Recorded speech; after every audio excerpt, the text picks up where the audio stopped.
What's up, guys? Welcome back to Feast or Famine with the Youngs. Why are you looking at me? Stop We're sitting it. in silence. Oh my God. We are the Youngs. They're not even going to understand unless you take... Put that beginning part in? Unless you take what just happened and post it somewhere because... Or I just do a cold open with that. I don't know. You shamed me, so... I didn't shame you. I want to break up. You want to break up? What are we talking about today? Why are we just jumping into it? I have nothing. Just cold turkey. Cold turkey. Well, cold turkey's quitting. And you did just kind of quit. So, I guess so. Did you cold turkey quit the podcast? Is that a thing? No, I'm still here, aren't I? For now. Correct. It's a lot of work to get out of here. Mm-hmm.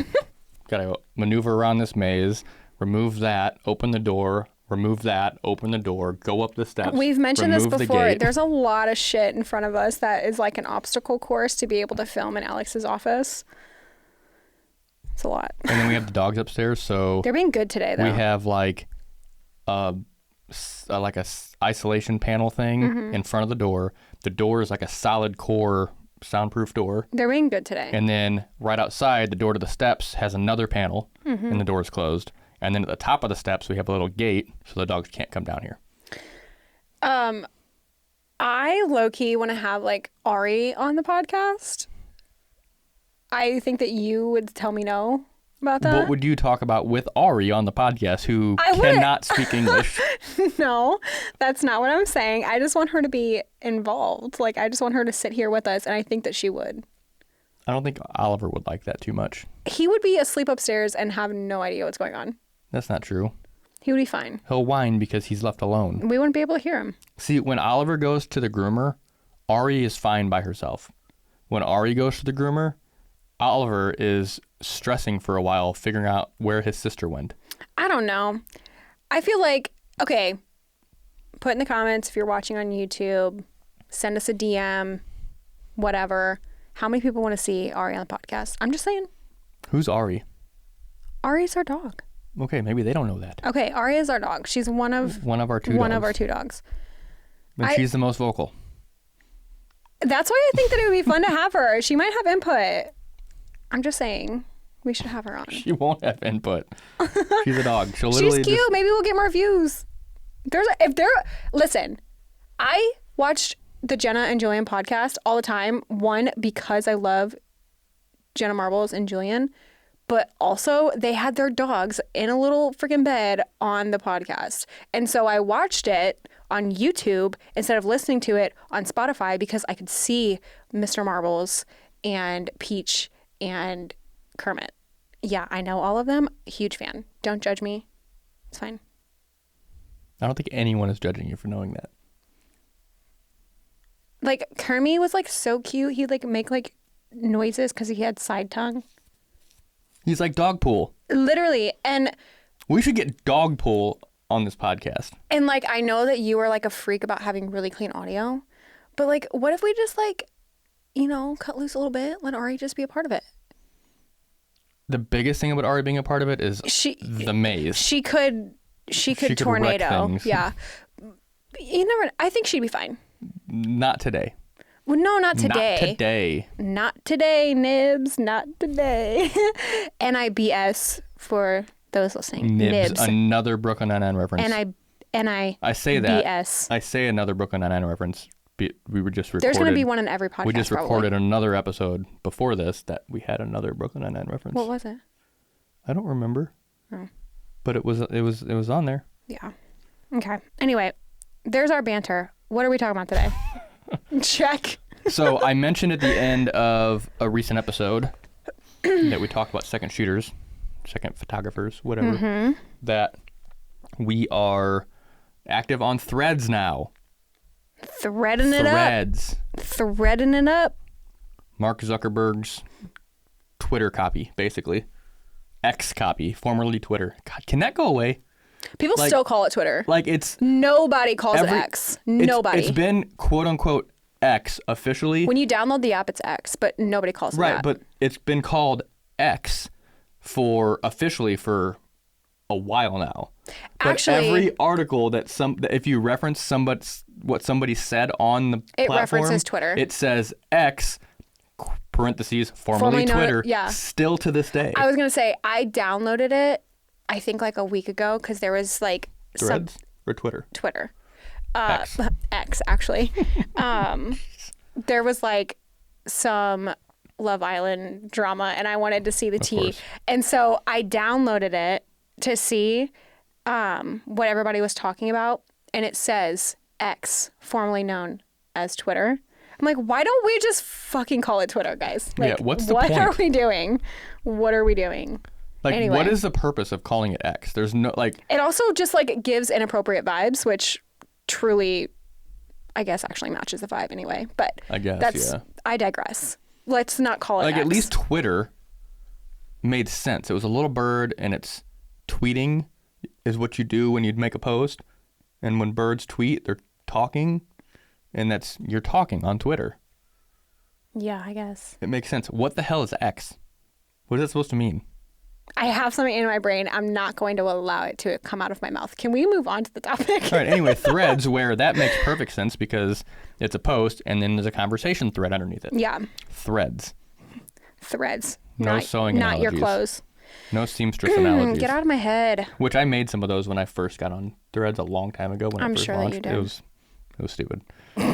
Anyway, I made a post because I was very interested in this, what people had to say, because these things change over time. We've done a similar topic on this with Marine. We did actually 2 episodes last year, I think it was. This could be a common topic that we talk about because everybody's always going to have something different to say and it's going to change as time goes on. Yeah. So with Marine, we called it Icks. wedding icks. But we just went through just like things that annoy us with weddings. Hot takes. I think we did sort of hot takes, but it was more like general life hot takes. Yeah. Like your Mustang comment that YouTube shorts people did not like. Really? Yeah. Okay, for those of you listening, I do not look at the comments on YouTube. I don't do anything with our YouTube channel except sit here and provide content for Alex to edit it, post, and comment back to people. I'm a little sensitive girly, so I can't like see those comments and interact with them. So Alex handles all of them. For the person that was like, hey, yo, your girl, like, talks over you, I'm just like, oh my God. Who cares? That's so mean. I talk over you sometimes. Anyway, even something as stupid as that got under my skin, so I don't even allow that energy into my world. You just got to keep in mind, even if it's a negative comment, it's still a comment. What were they saying about the Mustang thing? I don't remember. You have to tell me now. I'd have to go find this short. What? Just like in general, what was the vibe? It was just general like stupid People trolls. people got their panties in a wad because I said your 2004 Mustang looks like trash Yeah, basically. and isn't fast. Basically. Got it. Still stand on that. That's fine. Okay. So anyway, I decided on Threads to ask what people's current wedding industry hot takes are. So we're going to talk about some of those. We might even interject some of our own. So I'm literally just going to read some of the ones that we got. We got a bunch. So some of them will get listed, some of them it didn't. Okay. For the record, I don't hate all Mustangs. I pretty much dislike most Mustangs. Dislike, right? Yeah, what did I just say? It sounded like you said just like. I just like most Mustangs. Is what it sounded like you said. I dislike most Mustangs. You'll have to help me with the year on this because I don't know that much. I like older, like late vintage Mustangs. Like late 60s. Like I would actually own one of those. Like the Eleanor Shelby Cobra, Shelby GT 500. Yeah, like just vintage Mustangs Mm-hmm. are like a vibe. I'm here for those. But other than that, if you have a Mustang, like, no. We're not Don't friends. go there. We're not friends. We're not going to go there. I have a thought in my head and I just can't. There's a certain type of like personality that drives them. And if you know what I'm saying. And I will say, not everybody that drives a Mustang is like this. But I don't know. But people like this probably drive a Mustang. Because like Will, that lives across from I guess that's fair. Dylan and Courtney. Oh, okay. That is. I like him. I do. That is And his Mustang's kind of nice. No. No? I mean, okay, sure. He's done a lot to it, but I mean, sure, still, it's a nice car. I still wouldn't call it guess. super fast. I wouldn't. Oh God. Here we go. Anyway, this is not the topic today. Starting off firing. I guess like is what we're doing. On paper, that's a perfect way to say it. On paper, it's a nice car. I wouldn't even say that much. Would I ever buy a car or recommend a car like that? 100% no. What I'll say is on paper, it's technically a sports car. Yeah. That's all I'm gonna say. No. Okay, we're gonna move on. This is something that I don't know what it is about them. They just I freaking hate them. I'm sorry. I don't know. It really gets me fired up. Well, it used to be that car meets, the people acting a fool were always the Mustang drivers. Listen, that's why I say if you know, you know. But that's changed a little bit, and now it's Chargers, Challengers. It's the Mopar group, and it's not all Mopar people. For people who don't know what Mopar is, what is that? It's the Challengers and Chargers. Literally what I just said. Dodge vehicles. Yeah. And the Mustangs and they're all in just this freaking little ugh. But Mustangs are Ford. Mustangs are less on that list now than the Mopar people are. I suppose. Anyway. Next after that, I would say Scion. Scion. I wouldn't even put them on the list. Oh, maybe it's not Scion. What are the little Paul Walker type cars? Mitsubishi? JDM cars? You like JDM cars? Yeah, but they're troublemakers. Not all of them. Justin drives a Supra and he's not a troublemaker. Okay, that's true. Anyway, most of the GTR drivers around here aren't really troublemakers. They're mostly respectful. Yeah, I guess. What am I thinking of? Civics? Maybe the Civic? Maybe the Civics. They're JDM cars, but they're, yeah. Okay, yeah, maybe the Civics. Yeah. Maybe. I don't want to trash on JDM. I like JDM cars. Okay, whatever. My first car was a Civic. I think I knew that, actually. Mm-hmm. Yeah. My first car was a Toyota Camry. Very economical. So it was the Civic. Didn't you have to share? No, we realized very quickly because Brad and I got our license first. You did share. We shared. So technically, my first car was technically a Ford Escort wagon, like a '97 Ford Escort wagon. Wow. And Brad and I shared it, but then we realized very quickly that we don't get up at the same time for school, and it was a fight to get to school because either I would sleep in or Brad would sleep in, or Brad was actually one that wanted to get there earlier. And I wanted to get there at the very last second. That's because he's a social butterfly and you're rolling out of bed ready to go to school. So we eventually talked about I ended up getting another car. Yeah. And I paid for part of it. And was that the Civic? That was the Civic. Gotcha. So technically, I guess my second car was the Civic. But I might need to see a picture. Because I don't know if I have a picture. No, not of that one, just of the car. Okay. Yeah. It was a 93. It was a 93 Civic. I was born that year.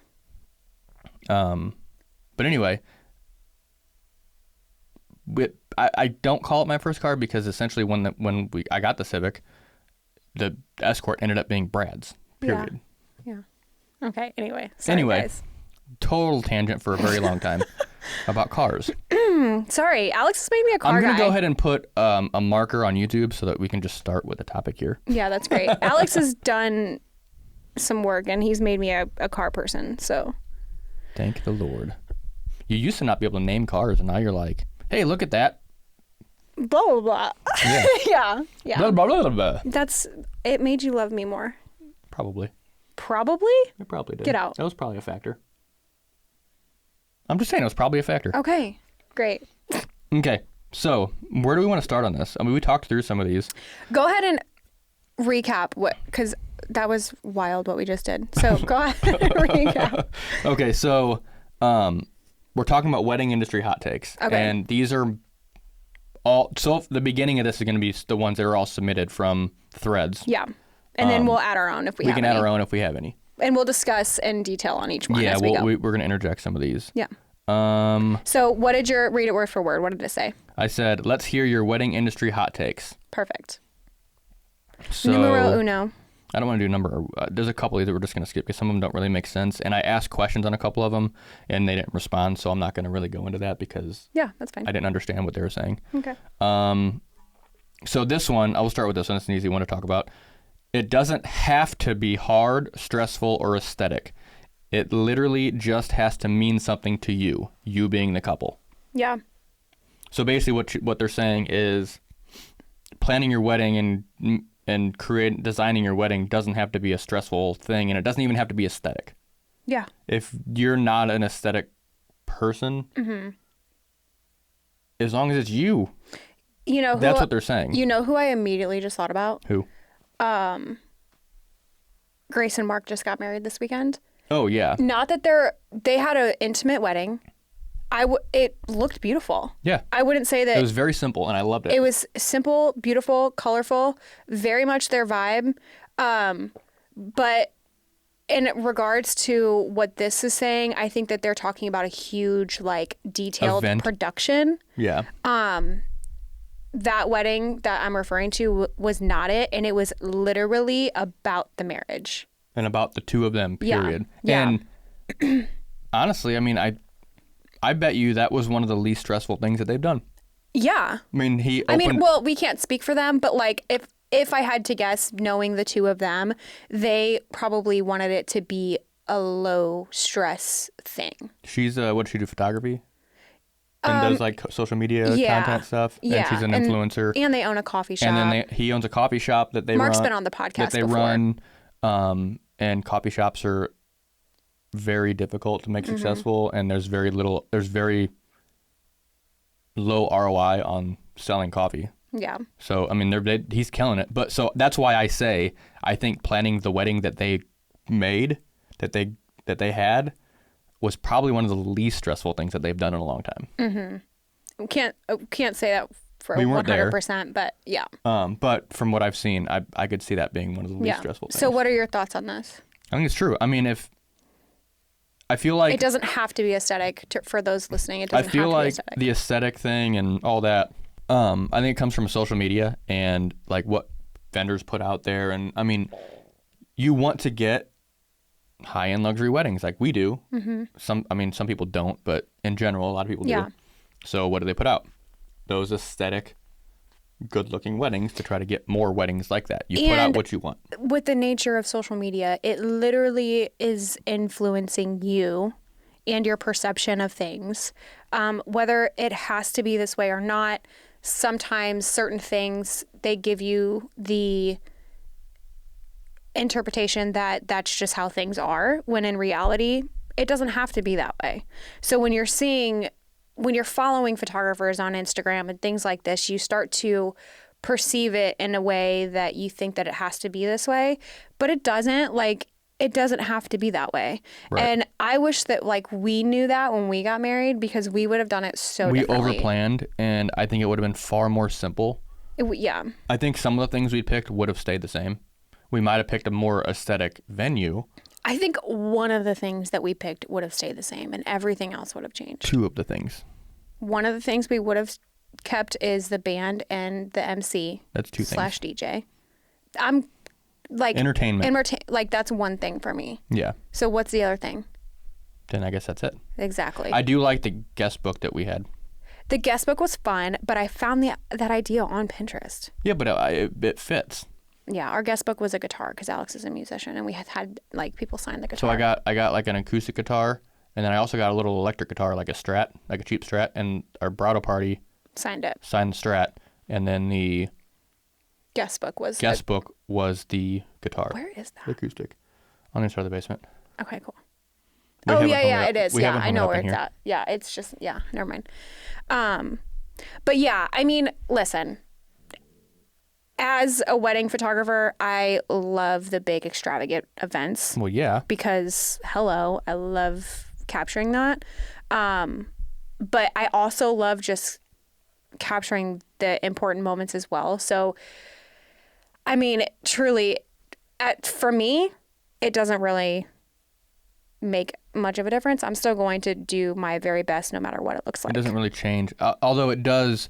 So we talked about this weekend, actually, because the wedding we had this weekend was a very simple wedding. It was not overly extravagant, but it was a fun wedding. Yeah. And we said, sometimes weddings like that are great because rather than having to focus so much of your energy on all the little intricate details, which make a high-end wedding that good and that aesthetic, which is great, and I love that, and I always will love that, and we love shooting those. But doing a wedding that is the opposite of that means you can focus more time on the people. Yeah. And the interactions between the people and the moments. Yeah. And the fun things that happen. Like the garter thing this weekend was hilarious, and I cannot wait to post that. Yeah. Cool. What's the next one? But yeah, that was So if you are not into big weddings and that just doesn't feel like you and it's going to stress you out, 2 things can happen. Hire a planner and let them deal with it, or don't do that. Yeah. Period. You don't have to do that. Right. You can also hire a planner. If you're going to have a small, intimate wedding with not like a crap ton of details, you still can hire a planner to help with the flow of the day and the organization part, because I do think regardless of the type of event that you're having a planner will, if you're having the right planner, will 100% make your life easier. See, now that's your stomach. Regardless of everything else. So I'm always in the vein of hire the planner. Just my personal opinion. Planners make everything easier to begin with. So it's just a matter of like how much you want the planner to do to make your life easier. Sorry if you can hear the dogs upstairs. Yeah. UPS just showed up. Again, we're going to get Ari on the podcast. Ari's going to be on the podcast. All right. So the next one that we have, this one will be another short one, I think. This person said, weddings are just social events and not sacred ceremonies anymore. Oh, this is good. You pay so much to invite a bunch of people to feed and entertain them just for them to post their selfies and food pics on social media. So, hold on. So this is a hot take. These are hot takes, don't forget. Yeah, so this is obviously like, this has a negative undertone. Yeah. But what they're getting at is that the sacredness of the marriage is kind of been pushed aside, and it's more about on the back burner. Social event and posting the social event on social media. I think it's 2 different things. It's the whole point. It's like the whole weddings, point. Since the beginning of time, weddings, not marriages, weddings since the beginning of time are literally social events. Literally. That is literally the purpose of a wedding. Yeah, yeah. There is a ceremonial part of the wedding day that is traditionally the sacred part, and then there's a party to celebrate what just happened. i.e. social event. Period. Like, what? Yeah. Like, I mean, I can understand that, like, I think a lot of people put a lot of emphasis on the party part of it. I think that's what she's saying. And not as much on the actual, I would say, more important part, which is the wedding. It's like the marriage and the sacred. I think that's what this person is saying is like people put more energy in the reception and the details and the experience that they're giving to their guests instead of putting their energy and focus into the ceremony. But I mean, let's be real, like, depending on the type of ceremony that you're having, you know, there are different things depending on your religion and tradition, whether you're Jewish, American, Bosnian, Indian, whatever. There's always going to be like traditional things that you do that are sacred to that marriage ceremonial part of the day. But there's only like so much that you can do. When it comes to the reception, the reason why people put emphasis on it is because they do want their guests to have a good experience. And there's so many different areas and ways to be creative and unique to make it fun for your guests and for you to remember and make sure that you make personal touches and things like that. So yeah, it is about it. Like, it's about both of the things, and it's just a matter of how you look at it, I think. I think it's perspective, because what they're saying is you pay so much to invite a bunch of people to feed and entertain them just for them to post their selfies and food pics on social media.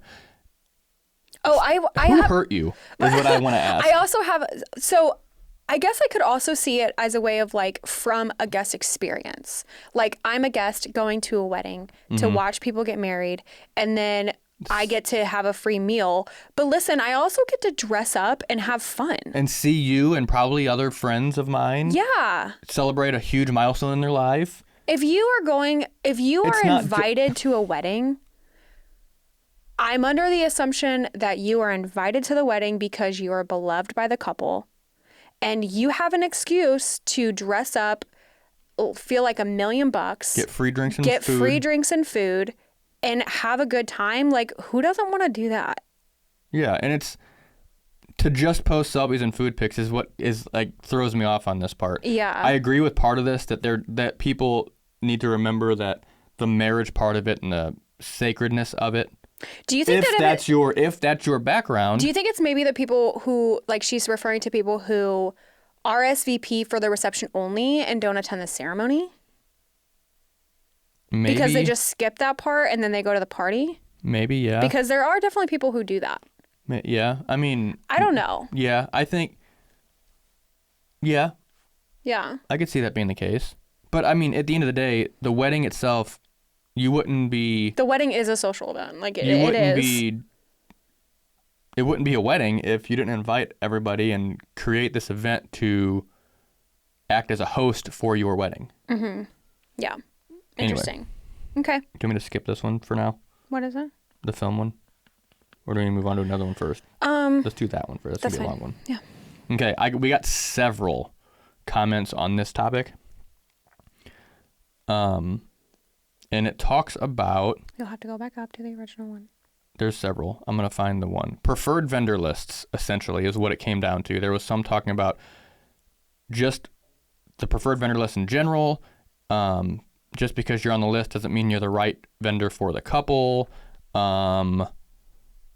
We concede too much influence to the venue, i.e. who they want to work, who they want you to hire, like vendor list, for example. Mm-hmm. And there was one more. Charging, venues that charge to be on a preferred vendor list. That's like the major one, right? That's the major one. Mm-hmm. But vendor lists in general, with an emphasis on pay-to-play vendor lists. Yeah. You want to start? Or do you want me to start? Go ahead. I literally hate when I hear a venue that says, I'll put you on my preferred vendor list, but it's going to cost you this much. Or we want a percentage of your bookings, i.e. commissions. Mm-hmm. Because that does two things. That makes it very inauthentic for who you push to the client. Mm-hmm. So the client's not necessarily going to get the person that is best for the job. Because you're benefiting from that person getting the job. The client's going to get the person that is going to benefit you the most as the venue. Mm-hmm. Because they're paying you to be on the list, so we're going to push these people to hire. And when you do that, it's just going to make us look good. Right. And we're going to keep getting money. Same thing with commissions in general. Yeah. When you have a monetary reason to push somebody, it lessens the credibility. Yeah, it taints of it for that me. recommendation. Yeah. And I don't think it should exist. Yeah, I agree. I mean, if you, I don't know. It just gives that kind of gives me the ick. Lauren Muckler, who owns Westwind Hills, has kind of talked about this. Like, they don't really have, for photo video, like, they don't have preferred vendors. They have people that they'll recommend based off of their client and what they think that they'll like, but they don't necessarily have on a list of like budget, personality, type of wedding. Exactly. Yeah. Like, they'll make personalized suggestions for their clients instead of just giving them a vendor list on who to hire. And that's as a wedding venue owner. So I agree. Like, I think that, you know, in the beginning of my career, when I first started, the first venue I was ever on as a preferred vendor was Sunflower Hill. And I remember when I thought it was Herman Hill. No, it was Sunflower Hill first. Because that was when they first started. Yeah. Like when they first opened. Yeah. Yeah. And that was early in my career. And I remember having that feeling, being like, oh my God, wow. Like, I'm a preferred vendor. But it wasn't a pay-to-play thing. No, it wasn't. But now still, I still just don't think it's like necessary. I guess from like the venue's perspective, they're like, hey, here's the people that we know our property, they know how we work, we know that they do good work, so here's who we're going to recommend. Mm-hmm. But like putting it on a physical paper list and giving it to the client, or a website, or I don't know. I don't feel like it's I don't know. Maybe we would have to ask a client their perspective on that because maybe they need those types of things, but I still think I don't know. it kind of taints the credibility, to be Yeah. completely honest, Well, because there could especially be if so it's- many other vendors that are better for that couple. Yeah. Now, I do understand. Especially if it's pay to play, like you said. Like if you're paying a venue to put your name on a list, no, dog. Like, don't do that. And I mean, like, I understand catering having a preferred list. That's way more detailed. But at the same like, time, I think what I'm about to say would cover that as well. And what I think, we should do away with preferred vendor lists and instead actually talk about our blacklists as vendors. That's interesting. Because we all have these blacklists as vendors. Mm-hmm. And it's Well, I feel like it's like something like you're not going to bring up because something in it's a negative way Yeah. if it's not necessary. Yeah. So like we if have, you don't know what it is. yeah, like when clients come to us and they're asking us, or, I mean, we have a couple venues on our blacklist and like a florist, I think. Mm-hmm. And so it's not much because like luckily very rarely are we having bad experiences And with that's vendors. that's why I'm saying But that. like I'm not going to be like, hey, thanks for inquiring. By the way, here's the people we don't work with. It's like, Oh, yeah. it's only when necessary. they're mentioned. Like we will often get inquiries from these two venues here in St. Louis, and unfortunately, I have to tell them we don't shoot there, Yeah. even if we are available for the day. Yeah. So, that's. I mean, you and could say I'm not available for the day, but we are. I used to do that honestly because I'm non-confrontational, but then I don't know what changed. I don't know. I started to just be honest. We have character, not character. What's the word I'm looking for? Integrity. Integrity. I And would so just I'm not gonna lie to you and say we're booked. Yeah. Because if a year from now on that date I go on a vacation and I post about it, you're gonna say I thought you said you were booked and I really wanted to hire you. Yeah. That wasn't the reason. It was because I don't want to work at that wedding venue. Yeah, and so we're just honest about it. Like, and of course we're not like nasty about it. We're just professionally like, hey, honest. And we never even give a reason why unless they ask. And Yeah. when they do ask, we're very vague about it because it's not important. It's just the fact that I'm sorry, we just don't work there. Yeah. But it is something to note sometimes, especially with a couple of these, that if they ask, we need to tell them at least a tiny bit of it. So are that you they saying know. maybe as the client going into like booking their venue, they should be like, hey, are there any vendors you don't recommend? Like, should they be asking those Yeah, questions? I think for venues, like especially catering, Yeah. because I've heard some horror stories from venues Yeah. about like the ones that don't offer catering, the ones that they allow you to bring in, they have a catering kitchen because they leave a mess, they just are hard to work with and they're a pain.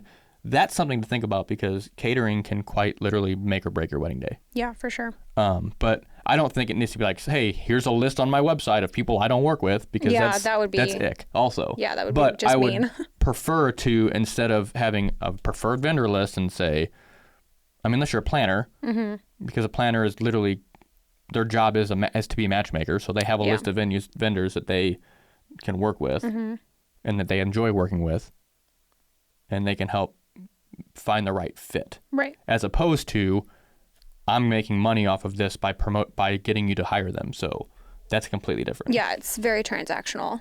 Yeah. Yeah. Okay. Anyway, what's another one? This one came in earlier. Oh, okay. How's this one? Wait. I think there's like two more on this and that's it. Oh, no. Here, since we talk about catering, this is a quick one. Catering staff is underrated and doesn't get thanked enough for their work and contribution on a wedding day. Agreed. 1000% agree with that. And like I said, I mean, think about catering it. can make or like, break your wedding day, and that comes back to the catering staff. yeah, think about it. Like, they are doing so much. They are doing so much. They are filling water glasses before people even come in. They're filling water glasses during the whole night. They are serving your food. If it's plated, they're plating the food. They're bringing it out to you. They deal with pain in the ass photographers and videographers that need them to stop working so they can clear the room and we can get good shots of the room. Yeah. And they deal with that, and they do it with a good attitude for the most part. Mm-hmm. If they don't, then that's a different story. But when they do, it's great. And you just have to be very, like, I commented on this one. I said the catering staff can easily make or break a wedding reception. We always make sure to thoroughly thank them when they are good, especially when we're getting room shots and we're like, hey, can you please stop for a few minutes so we can get these shots? We'll make them quick. We just need the room cleared. Yeah. There's also some caterers that we've worked with before that I think, for a lack of better terms, perform. Like when they're serving the head table, they serve with their right hand and their left hand behind their back. And they serve on the right side of their... on the right side of the guest. They only pour wine a certain way. They have they're very butler style with the napkin over their arm, serving wine to the parents. There is, and not obviously, like I said, not every caterer does this, but certain ones have a way of presenting themselves to the guests and to the couple that is important.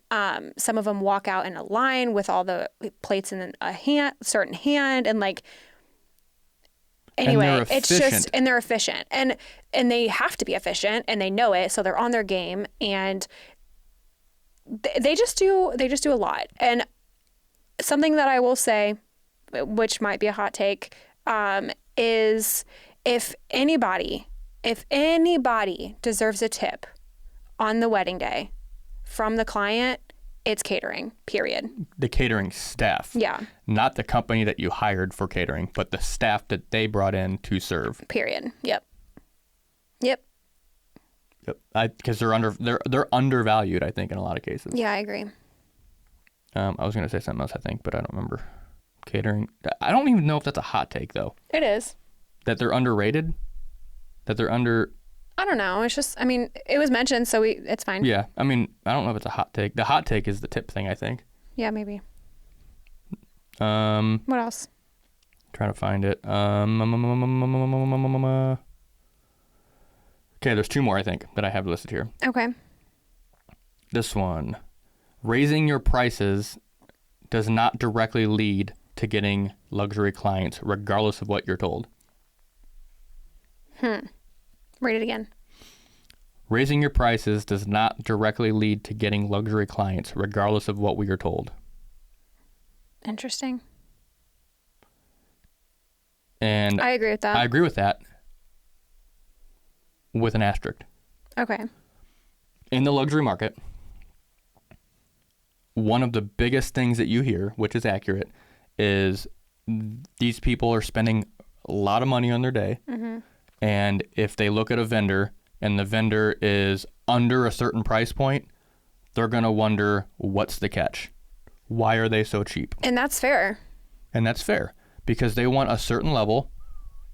Mm-hmm. And for example, if you're talking about designer items. Well, if you're looking at a list of 10 vendors and they're all between, just for the sake of easy math, between 10,000 and 15,000. Well, I would even go less than that. I'd say okay, it doesn't matter. Okay. And then there's one that's 4,000. They're why?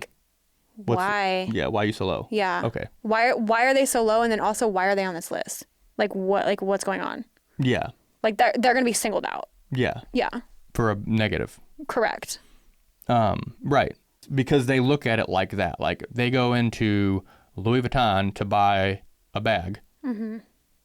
They know that that's going to cost a certain amount of money. Yeah. It's a similar thing to say, I'm going to go to Target and buy this bag. Mm-hmm. It's significantly cheaper. They know what the catch is because it's not a designer item. Well, you're walking, just like what you're saying, you're walking into a certain store with an expectation of a roundabout amount of what you're going to spend. Mm-hmm. Just as you're hiring a planner, and based off of that planner's style, based off of what you've seen them work with, the type of vendors, you're probably walking into it with hopefully some sort of expectation on what you might spend, but also you give the planner your budget and it's their job to help make it work. Right. So, and actually that made me think of a better analogy with the designer thing. They walk in expecting to pay a certain amount. Mm-hmm. When you walk into Target or Walmart, for example, or Kohl's even, you walk in expecting to pay a certain amount, and if you go to the clearance rack or the sales rack and see a discounted rate, your brain doesn't say, well, why is this so cheap? Yeah. You just buy it because it's on sale. Right. When you go into a store like Louis Vuitton or Gucci or something like that, you expect to pay a certain amount. If they had a sale rack and everything was marked down like 30%, you're going into a store like that. Yeah, you're going to be like, why? You're going to say, why are these so cheap? I'm going to be looking for the holes, the dirt. That's when you say what's the the catch. rips. It's that mindset of that level. So, yes, prices matter, but raising your prices is not going to get the clients. No. Your work, your experience have to match what you're charging, or else it's pointless, in my opinion. And networking plays a big role in that. Yeah. Because most of these couples hire planners because they have the money to be able to do it, and they want to make their lives easier for it because they have more important things to do, like making more money. Yeah. So you need to network and not become friends with, but like build a relationship with planners that you want to work with that align with your company's brand. Yeah. And people that you want to work with. Can you read it again? Because I think I have a thought, but I want to make sure it makes sense. Raising your prices does not directly lead to getting luxury clients. Okay, yeah. Regardless of what we're told. So I think also what this means is like, I've decided to raise my prices to X amount because I want a luxury client. Here's the deal. Like, there is a chance that you raise your prices to get a luxury client. Maybe perhaps this luxury client on a whim isn't working with a vendor, unlikely, but like, let's just say for the sake, isn't working with a planner for the sake of the story. Let's just go with that. And they hire you and you don't perform like a $20,000 wedding photographer. You perform like a $7,000 one. Major yike. Yeah. Major yikes. Like, if you are going to put a price tag on what you're or if you're going to put a price tag on your experience and what you're delivering, you better deliver on it. Yeah. That's all I'm going to say. Especially like that. And yeah, I think that that's what this is referring to more. Like, just because you raise your prices doesn't mean you're going to automatically get those clients. That's what that says. Yeah. Yeah. Like, it's literally what it says. I know, but like there's a lot of things that go into you raising your prices. And if you can't perform the right way that matches that price tag, you're not going to get those clients. But the other side of this is getting the clients is not just about the price that you charge, period. Oh, yeah. It has nothing to do with the price you charge. And matter of fact, yeah. Because if you're at a certain level in the market, you're going to charge a certain amount of money, period. End of the day. Yeah. So once you're in that price bracket, to get those clients, you need to do the other things like networking and stuff like that. Right. And that's what will get you the clients. Yeah. So it's kind of a twofold thing. Yeah. One other thing that I want to add to this as far as pricing goes, which is potentially a hot take, people need to stop telling other vendors arbitrarily that they need to raise their prices with zero context. I don't know how many times I have heard somebody ask a question about pricing or anything really, and just say, oh, you need to raise your prices. Like, one, do you even know what my prices are? Right. You don't know what I charge for this wedding. Yeah. You don't know what my prices are. You don't know you don't know anything about my business. It's like I feel like it's in the groups, for example, like if somebody's talking about, they just want to have their 2 cents. Like their wedding, like a video, they may be really good. The video is really good. And then the person reviewing the video would say, oh, you need to raise your prices because this is really good. That's not everything. I think that they think that they're complimenting them, but they're like, it's not. The comment actually is null and void because you most likely don't know what they charged for it. So like, it doesn't make sense. Some of the reviews, they do actually, like, you have to tell them how much you pay, how much they charge for the wedding. Okay, I didn't know that. And some of them. I retract my Not statement all of them. then. But in general, like, to post a video and then comment and Yeah. Some people be like, hey, you should raise your prices. You don't know anything about their business or the wedding or anything like that and the market in general. Do you remember that one time when we were in the park doing photos with our wedding party? That was this year. Was that this year? This year. Do you know what I'm going to say? The photographer that we saw walked up to us. So I don't even know what it was, like literally in passing. It's on a Saturday. Everybody's in Forest Park. You know, there's multiple wedding parties, multiple photographers. I don't remember what brought up the comment. And we were passing this photographer and they said, hey, Youngs, how's it going? And we were like, hey, you know. And I made a comment about the day, about the wedding day. I don't remember what it was. They asked us, they were like, oh, are you going anywhere else today for photos? And we weren't talking shit. We were basically like, oh yeah, we're like all over the city today. We're going like here, here, here, and here. And it was it was about travel. We were taking photos in one location, and we were going to another location, and several other locations to end up back where we were already at. Oh, that's right. Because that's where the reception was. Because the reception was in Forest Park. We were taking photos to start at Forest Park, but we had time to go somewhere else. And then we went to the ceremony also. Yeah. And so they were like, oh, you need to raise your prices. How do those two things correlate? Like, they don't. What? That does not make sense. You know, in that interaction, you have no idea what I charged for this wedding in the first place. Yeah. So you have no basis for that suggestion. It's just like something that people say, I think, with no context or no meaning behind. And like, honestly, like, it's just not something that needs to be said unless you personally know that person and there's a reason for it. You know, like, it's kind of mind blowing to me. This is going to be a big hot take. It's what wannabe industry leaders say to try to give themselves some clout. Yikes. You think so? I think so, because the legit educators that I know that have said things like that can back up why they should raise the prices or offer education or something to usher that change in that change to help them get to a point that makes sense for them to raise their prices. Not just like willy-nilly being like, not just raise saying, your prices. oh, you need to raise your prices. Yeah.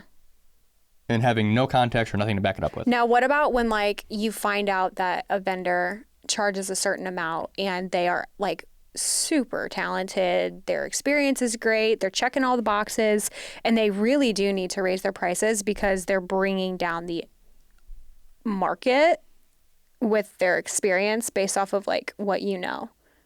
What do you think about that? I think it needs do you know what I'm saying? It needs to be more of a conversation and not just hey, you need to raise your prices, but also like, don't insert yourself. You have offering that advice. Right. Yeah. You need to know them and know their brand. Mm-hmm. If you don't, and you just are going by what you know of them, then it still falls flat. Yeah. But if it's a vendor that you know well and you know you've second for them before, or you know how they work and you've seen their work and you know how they are on a wedding day and you know what their prices are and you know it's low, then yes, there's context there. I've said it's just saying it without context that's the problem. Yeah, I've said this before. I think that pricing is a difficult thing. I think that it's hard to figure it out. It's hard to manage changing your prices, and just like organizing it. But overall, I think that there's a balance between pricing is a very personal thing. It depends quite literally on you, your lifestyle, your business, how it needs to live, how it needs to breathe and thrive, paired with the market that you're in. And it's a hard thing to figure out with both, but that's why it is so personal, is because you just have to do what's best for you while also keeping in mind the market that you're in, period. If the mic was not a boom, I'd tell you to drop it. Okay, next. So this last one, I saved this one for last for a reason, because it can be triggering, especially if you're a photographer. We love that. But this is from a photographer that, after doing some digging, he has been in the industry for a very long time. Yeah. I think it said 2002. Okay. So I'm sure he's familiar with this also. Yeah. Let's hear it. film photography has become a way to take shitty photos and pass them off as good.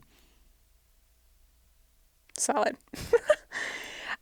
Film photography, not just photography that looks like film. Yeah, that's interesting. Yeah, I have some things to say about that. Go, you can start though. I kind of want to let you start because you're the photographer. You're the photo person. So here. first and foremost, and you shoot film. Yeah, first and foremost, film photography is hard. Okay, I was gonna say that. Do you want me to start? Because I'll start with that. Like that, film photography is hard. Like you have to know your shit. You have to know lighting. You have to know exposures. Like, don't get me wrong. Don't get it twisted. Of course, you have to know these things when you're shooting digital too. But we're talking manual everything. And knowing what the light looks like without looking through a viewfinder.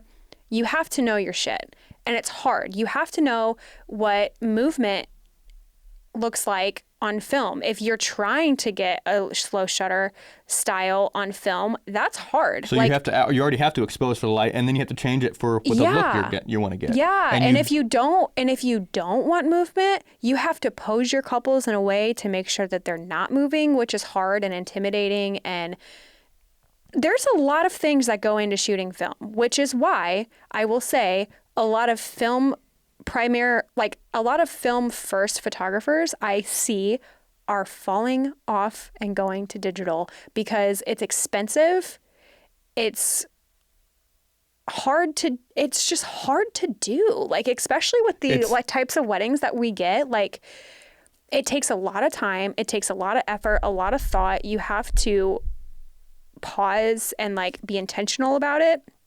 It's fucking hard, guys. Like, it's not... Well, and not even that. Not even just that. You have to know film stocks and what the different film stocks mean. You have to roll your film. You have to know what the numbers mean after the film stock. Yeah. Because it's about the ISO of the film. Yep. So what film stock are you using in this lighting situation versus this lighting situation, and how do you adjust your exposure based on the film stock compared to the lighting?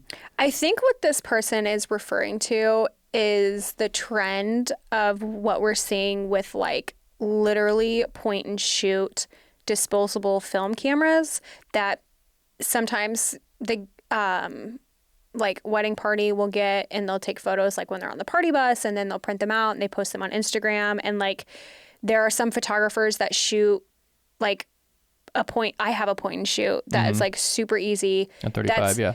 It's film, but it's a point and shoot. So like it literally does everything for me. And that older style is starting to resurface and become trendy, and it's a vibe, and we're leaning into it. We love it. But it doesn't necessarily mean it's a shitty picture. So when you put something like that next to a digital image, high resolution, like obviously one looks better than the other. But the thing is, I wouldn't even say better. Better is subjective. It is subjective. That's good. It's higher different. Quality. It's just different. It looks higher quality. It also like... That's it. As a creative person, when I look at things like that, a film photo, if we're referring to that one as the shitty one, and a digital photo bring out different emotions for me. Mm-hmm. So I shoot film with intention. I shoot it.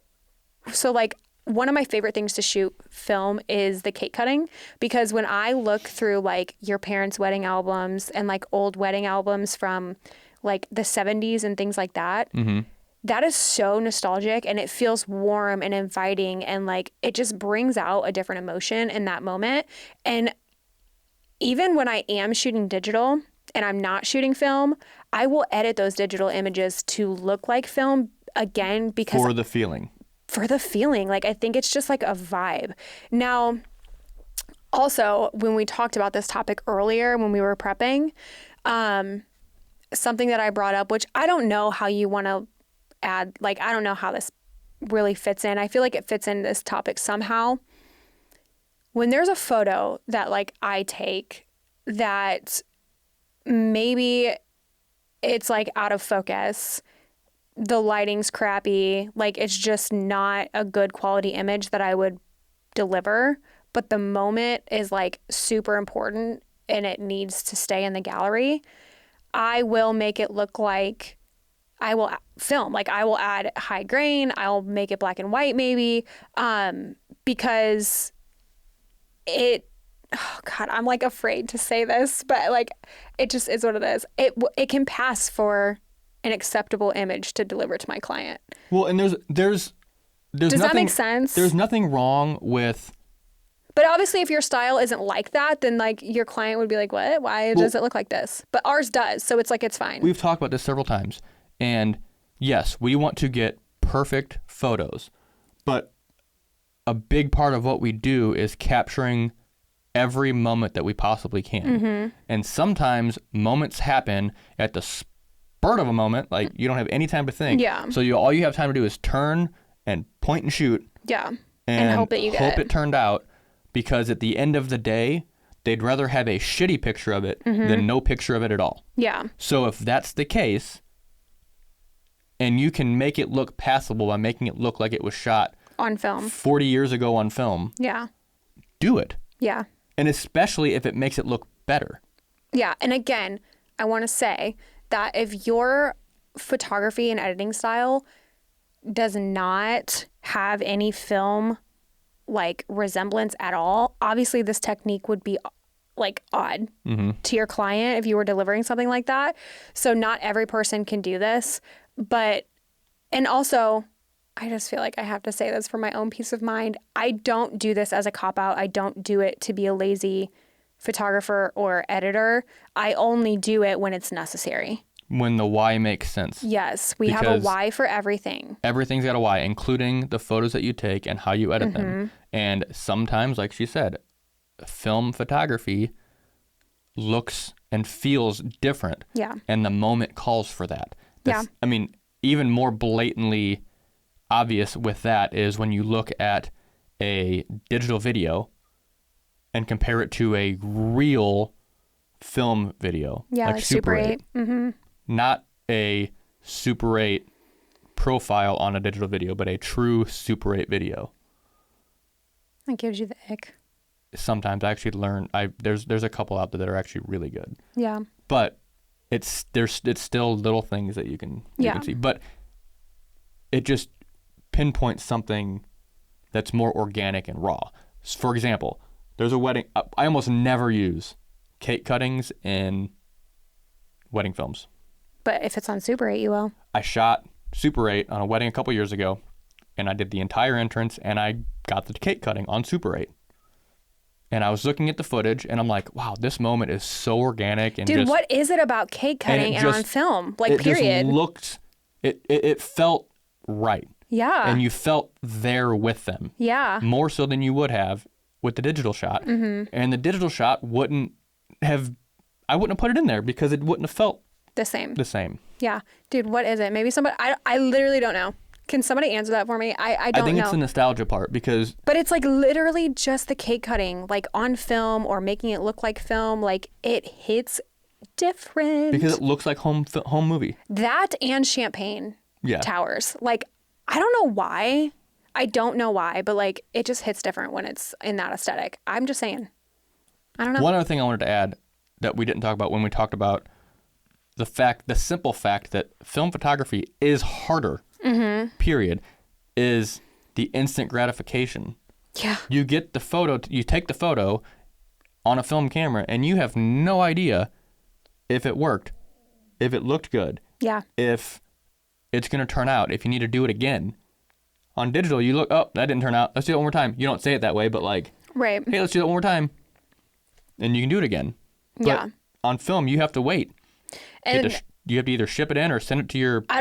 I don't want to speak out of my ass here, but I think that Jose Villa still does some weddings on all film. Yeah. But I don't know if his like second, third, fourth photographer shoots digital. I don't know what that looks like. So potentially they're shooting digital. So but like I would imagine they're doing both. I could not because he posts. He's incredible. Like every wedding that I see him post, he does next day previews. Yeah. So he has to do digital like also. I said, not every wedding, but I have seen some of his weddings where like this is all shot on film. Well, yeah. I mean, and there's also it's minimal, but a lot of weddings that he does that he can't post anything anyway. Well, yeah, it's minimal. I think I want to say that maybe there's only like a couple I've ever seen him mention that, but I have recently seen him take a picture of a stack of film and say that he's sending it out. Yeah. Like a ton of film. Yeah. Yeah. That's wild. But He's But then there's incredible. also the photographers that are realizing that they understand the why behind the film look, but they want more control. Yeah. And they want more instant gratification so they can get it right. So they're switching, like you said, to digital, but they're switching to the Fujifilm because Fujifilm isn't, in my opinion, great for like image quality and photography in general, like as like your main camera.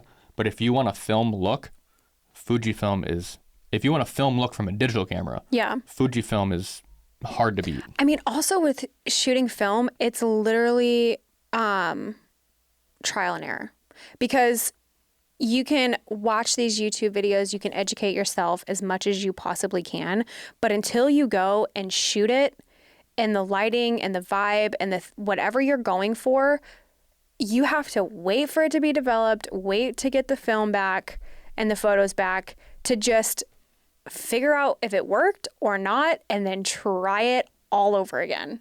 Yep. Like, that's wild. And truthfully, I love shooting film. I think it's super fun, but that's why I don't do it like as often as I used to, is because I get nervous that I'm like not doing it not the right way, because I know that I'm doing it the right way because I technically know what I'm doing. But there are some times, and there have been some times where I'm hoping for a certain look on a photo that I'm taking on film, and it just doesn't turn out the way that I want. But the client knows you took it on film and they're expecting it. Yeah. So it's like, it's hard. But you also understand the why on how to make it look that way, on why it should look that way, and how to make it look that way from digital. So and then on the flip side of that, sometimes you can get really happy accidents on film, which is super dope and like always rewarding. Mm-hmm. And then you have to go and look at what your settings were to see if you can do it again. Yeah. So it's, very interesting. It's a definitely a hot take that, and I do understand, I feel like that there is some merit to that statement. For sure. And I do think that there are some photographers out there that say they have a film style, but it's only because they're making their digital images look like film to cover up their mistakes. Yeah. Yeah. It's out there. I think for sure it is. I know it's out there. Yeah, but for sure it is. In general, I think there's things with that statement that are just kind of weird to say because film photography, I think here's an example of what that would be. Is not easy. Here's an example of what that would be. I think if you are a wedding photographer and you don't shoot film, please tell me, we can cut this if this doesn't make sense. But if you're a wedding photographer and you don't shoot film, but you have a film aesthetic to your images and you're shooting first kiss and every single one of them is slightly soft and out of focus. So you're like, oh, I can just throw a heavy grain on it, tilt it a little bit, make it feel like film. It'll be passable. No. You still missed the focus on that shot. Like, you messed up. Like, you should have gotten one in focus. Do you think like that's maybe what they're talking about? Yeah, I would say so. Like, it's like, for example, that's the reason that when we have Super 8 for the first kiss, I always have a digital and the Super 8 going at the same shot on the first kiss because I want it to be on Super 8. Right. But I want to make sure that I get it perfect. Yeah. So film is harder, like I said. Yeah. You don't get instant gratification. You won't know that you got it until you get it finished back. Yeah. So I want to make sure that I got it on digital at least. So you can't use the film style or film aesthetic as a Band-Aid for your mess up. Yeah. Basically. Yeah. Yeah. I agree with that. If you're going to use film, master the art of film. Good luck. It's hard. I mean, it's not... It's not as hard as what I'm making it seem, but like it is. I mean, it's doable now. I like think you it's can hard still. Like I think it's challenging, especially if you don't have the time to put into it, not on a wedding day. You're not going to perfect it on a wedding day. Oh yeah, definitely don't shoot the you know first what I'm saying? wedding. That's why I say that. I guess that's why I feel like it's hard, is because personally I don't have the time to put into perfecting my skill with film. But you've spent several years doing that. So And also, this is a hot take. I don't charge for film when I do shoot it. When I shoot film, it's for you. It's for me. And I know that sounds selfish. Obviously, I'm going to deliver it for the client, but it's just for me to be creative and have fun. And then my client reaps the benefits of it, you know? Yep. And I don't charge for it because I am aware of my skill set with film. I can say that I'm not the best like film photographer. I'm good. I think. She's better than she's leading on. She's 100% better than she's leading on. I'm not going to charge for it. And also because of the unpredictable... Unpredictability? Yes, thank you. Unpredictability? Unpredictability? I don't know. The unreliability. There we go. That's what I'm looking for. The unreliability of film. I just don't feel right charging my client for it. So it's just something that if I choose to do it, I do it. And that's that. I mean, if you're shooting weddings like Jose Villa, where you're doing like the entire day on film, I'm sure. I'm sure there's a price. He has a process. So. Like 31 Films does full Super 8, Super 16. Mm-hmm. We won't ever, for the record, we don't ever shoot Super 8 for free because it costs a lot. Expensive. It's so expensive. So yeah, we always have to charge for that, unfortunately. Yep. But yeah, those were good. Those are some hot takes. Was that everything? That's all the ones I have. I keep opening it and there's stuff that pops up, but okay. This was good. It's pretty long. So yeah. If you guys have any hot takes, we would love to hear them. If you're watching on YouTube, definitely put them in the comments below, and Alex, or go over to Threads. Alex will chit chat with you. But yeah, this was fun. Yeah, Threads is one of those places that if you want any kind of input into what we talk about, that's the place to put your input in. Yeah, for sure. We're going to start lots of conversations. Yep. So follow us, put your input in, and what is our Threads handle like? It's exactly the same as Instagram. Okay, so it's just the Feast or Famine Pod. You can get to it from our Instagram account. Yeah, for sure. All right, guys. Well, that's it for this week. I hope you guys enjoyed, and we'll catch you on the flippity flip. Peace.